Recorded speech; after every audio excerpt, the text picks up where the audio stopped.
Leak के विरोध में भागलपुर में कांग्रेस का प्रदर्शन, शिक्षा मंत्री के इस्तीफे की मांग। भागलपुर बिहार से शैलेंद्र कुमार गुप्ता यूपी राजपथ। भागलपुर में परीक्षा में कथित पेपर लीक और छात्रों पर पुलिस कार्रवाई के विरोध में गुरुवार को भागलपुर में कांग्रेस नेताओं और कार्यकर्ताओं ने समाहरणालय गेट पर जोरदार प्रदर्शन किया। इस दौरान केंद्र सरकार के खिलाफ नारेबाजी करते हुए केंद्रीय शिक्षा मंत्री के इस्तीफे और परीक्षा प्रणाली में पारदर्शिता की मांग की गई। भागलपुर समाहरणालय गेट पर आयोजित प्रदर्शन में जिला कांग्रेस, युवा कांग्रेस और छात्र संगठनों के कार्यकर्ता शामिल हुए। कांग्रेस नेताओं ने आरोप लगाया, जैसा जानते हैं जिस तरह से हिंदुस्तान के छात्र जो आंदोलन कर रहे थे पेपर लीक के मामले में, ये मोदी की सरकार पेपर लीक की सरकार है जो लगातार छात्रों पर दमनकारी नीति अपनाई हुई है। हमारे छात्र देश के हिंदुस्तान के कोने कोने से जो दिल्ली में लगातार धरना दे रहे थे शांतिपूर्ण ढंग से, उन पर इसने शोषण किया, लाठी बरसाई, आंसू गैस के गोले छोड़े। हम कांग्रेस पार्टी के लोग इसकी निंदा करते हैं और इसका पुरजोर विरोध करते हैं।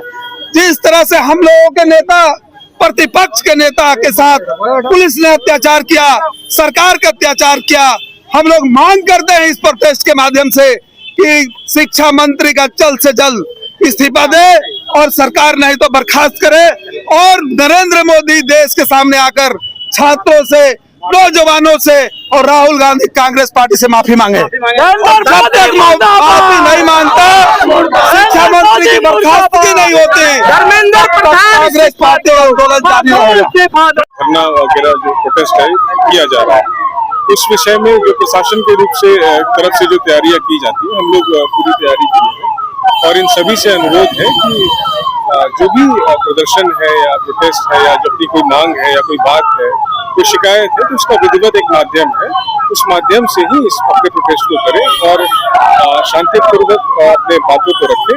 बाकी प्रशासन की तरफ से, पुलिस की तरफ से सारी जो व्यवस्थाएं हैं वो की जा चुकी है। हम लोग सुबह 11:30 बजे से ही पूरी पेट्रोलिंग और सारी जगह हो रही है और ठीक से करिए, हम लोग को कोई इसमें कठिनाई नहीं है। आप लोग अच्छे से प्रोटेस्ट करिए। आपने भरगम किया, कहीं पे आपको सब कुछ पूरे टाउन एरिया में सभी थाना स्तर पे पेट्रोलिंग भी की जा रही है और कई जैसे विश्वविद्यालय क्षेत्र है जहाँ कुछ मूवमेंट भी है।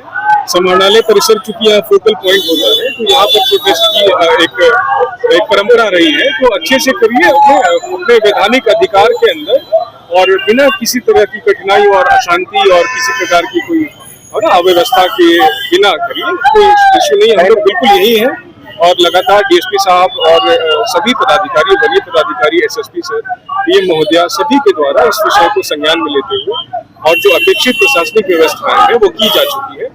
सभी जो इम्पोर्टेंट पॉइंट्स है सब वहाँ पे आपके फोर्स जो है उपलब्ध है और यदि कोई उस तरह की बात होती है तो हम लोग प्रोपोर्शनेटली रिस्पॉन्ड भी करेंगे, इसकी भी तैयारी है हमारी। देखिए, जो भी इनपुट है, चाहे वो विश्वविद्यालय थाना क्षेत्र का हो या समाहरणालय का हो या शहरी क्षेत्र में कहीं भी हो, मेरा आप लोग के माध्यम से जो भी संगठन है या जो भी आउटफिट है उनसे बस यही अनुरोध है, अपील है कि जो भी अपनी बात रख रहे हैं शांतिपूर्ण तरीके से रखें। जो भी वैधानिक तरीका है, कॉन्स्टिट्यूशनल तरीका है, उसके तरीके से रखें। बस सरकारी संपत्ति है या प्रशासन है या जो भी है, उन पे कोई क्षति ना पहुंचाए, कोई हिंसात्मक रवैया ना अपनाए। ठीक है, जो भी गाइडलाइन उसको फॉलो करें, अपनी बात रखें, उनकी बात को हम लोग पहुंचाएंगे। वो अपना ज्ञापन सौंपे, ज्ञापन को भी हम पहुंचाएंगे। बाकी जहाँ तक अगर व्यवस्था के दृष्टिकोण से देखा जाए, सुरक्षा के दृष्टिकोण से देखा जाए, चाहे भीड़ नियंत्रण के दृष्टिकोण से देखा जाए, तो हर थाना क्षेत्र में सभी स्थानों पे, चौक चौराहों पे फोर्स मजिस्ट्रेट की तैनाती की गई है।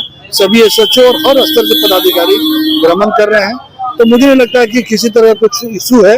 यहाँ की जनता से मुझे पूरा उम्मीद है कि अपनी बात अपनी शांति तरीके से रखेंगे, वैधानिक तरीके से रखेंगे और अभी तक मुझे लगता है कि सब कुछ ठीक है, कोई इशू नहीं। उपद्रवी से निपटने के लिए पूरी तैयारी है और जो भी कुछ उपद्रवी हैं उनको लगता है कि हम ऐसा करेंगे तो उनको निपटने के लिए हम सक्षम भी है और तैयार भी है और हमारा पूरी व्यवस्था भी हमारा यहाँ पे ऑलरेडी इन प्लेस रखा गया है।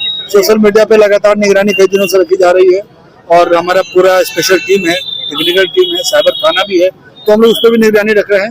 हर तरीके से हम लोग मॉनिटरिंग कर रहे हैं, सर्विलांस पे रख रहे हैं और खुद हम लोग विजिट करके भ्रमण करके चीजों को कंट्रोल करें, कोई इशू नहीं है। के लिए जो आप लोग आए हैं, किस चीज को लेकर के आप लोग? हम लोग आए हैं यहाँ पे, जितना स्टूडेंट लोग जो कर रहे हैं, जिस तरह से उन लोग को पीटा जा रहा है, जिस तरह से लाठी चार्ज हो रहा है, खास करके लड़कियों पे जो लाठी चार्ज हो रहा है, ये तो गलत है ना, ये तो गलत है। बच्चे क्या चाह रहे हैं? वो हमारे देश की भविष्य है, वही हमारे देश के भविष्य है, और उन लोगों को ही पीटा जा रहा है। वो क्या चाहते हैं? वो न्याय चाहते हैं, वो बस इतना चाहते हैं कि धर्मेंद्र प्रधान जी को रिजाइन मारे, बस यही चाहते हैं ना, यही मांग है ना, और तो कुछ मांग है नहीं। बस इतना वो सिंपल तरीके से वो लोग पूरा कर दे। बच्चे इस तरह से क्यों करेंगे? बच्चे इस तरह से क्यों मार खाएंगे? बच्चों का डिमांड पूरा कर दे। और इस तरह से राहुल गांधी जी पे भी क्या, वो भी तो बच्चों के लिए ही वो प्रोटेस्ट पे आए थे ना। उनको इस तरह से मारा गया, उनको उस तरह से उनके साथ दुर्व्यवहार किया जा रहा है। क्यों किया जा रहा है? जो सही का साथ दे रहे हैं उनके साथ गलत क्यों हो रहा है? बच्चों का जो डिमांड है उनको इस तरह से पीटा जा रहा है, क्यों? हमारी सरकार क्या कर रही है? मोदी सरकार क्या कर रही है? वो इस तरह से क्यों? बच्चे सिर्फ एक इस्तीफा मांग रहे हैं। हाँ, बस एक इस्तीफा मांग रहे हैं, धर्मेंद्र प्रधान का इस्तीफा मांग रहे हैं, वो पूरा कर दे बस, और कुछ नहीं। सिंपल सी बात है। ये सरकार नहीं करेगी, ये सरकार चाहेगी तो 1 मिनट में इस्तीफा करवा देगी। वो नहीं, मोदी सरकार चाहती है कि इस्तीफा हो, क्योंकि उसका अगर वो इस्तीफा करवाएगा मोदी सरकार, तो उसका भी बहुत सारा लीक पॉइंट है जो वो उजागर हो जाएगा। बस सिंपल सी बात यही है। मेरा नाम शबिस्ता है।